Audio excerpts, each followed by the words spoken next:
Hey, I'll be presenting the results of my digital sampling lab by Kenneth Chang.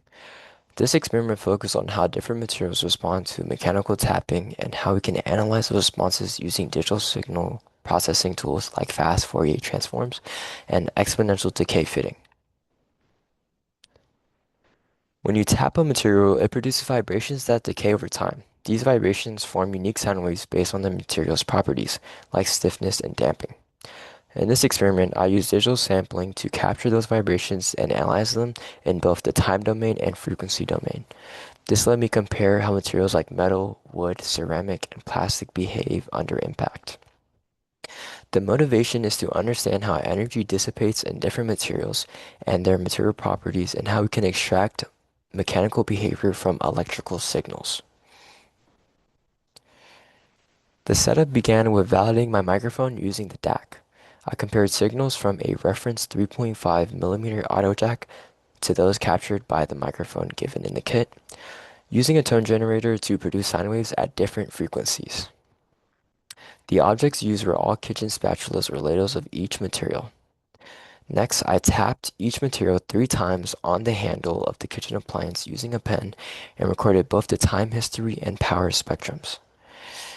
In MATLAB, I manually selected clean taps, smoothed the data, and analyzed each signal using exponential decay fitting and fast Fourier transforms. The goal was to quantify each material's decay behavior and identify its dominant ringing frequencies.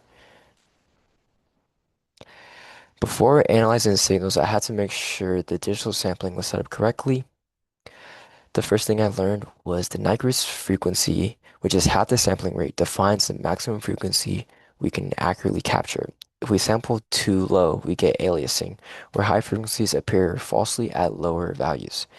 I also observe white noise, which spreads power across all frequencies and lowers the signal-to-noise ratio by masking weaker peaks, as seen in tracks 7 and 8. I use reference signals, including pure sine waves, triangle, square, and ramp waves, as well as more complex signals like sum of three and product of two sine waves.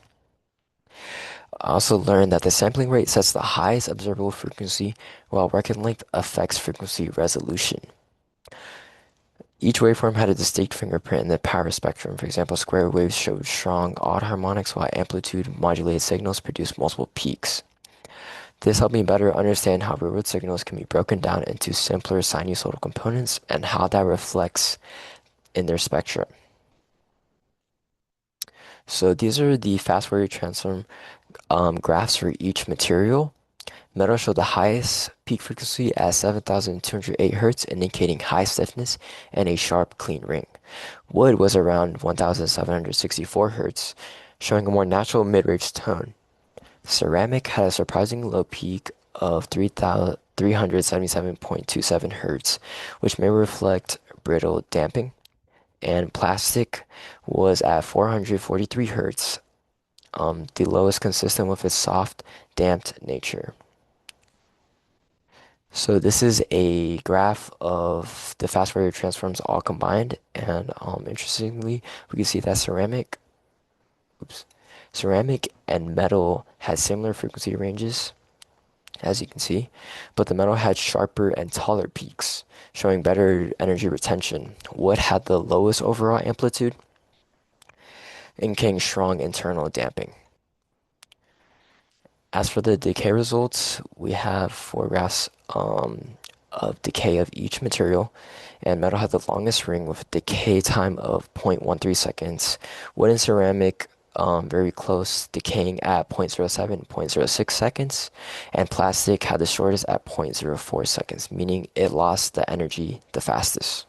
These results support the idea that stiffer materials ring longer, while softer, brittle materials damp quickly. This complements what we saw in the frequency graphs. To sum up, every material produces a unique acoustic response, observable in both frequency and time domains. Fast Fourier transforms revealed resonant frequencies, while decay fading showed how quickly the energy faded.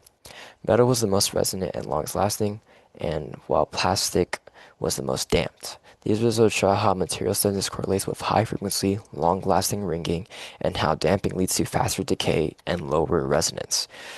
As for aerospace applications goes, these methods can be used for vibration and resonance analysis of aircraft components, like like wings and engine parts, to avoid failure from unwanted resonance. Tap tests and FFTs are part of real-world diagnostics, especially in structural health monitoring. I also validated the microphone against a reference signal at 5 frequencies. I compared the peak frequencies captured by the mic to the known 3.5 millimeter audio jack and found over a 99% similarity in peak frequencies in all cases. This gave me confidence that my mic was accurately capturing the acoustic data used in the REST experiment. Other possible sources of error could be from white noise or background noise from the environment, and the geometry of the objects could influence damping and acoustic behavior. Thank you.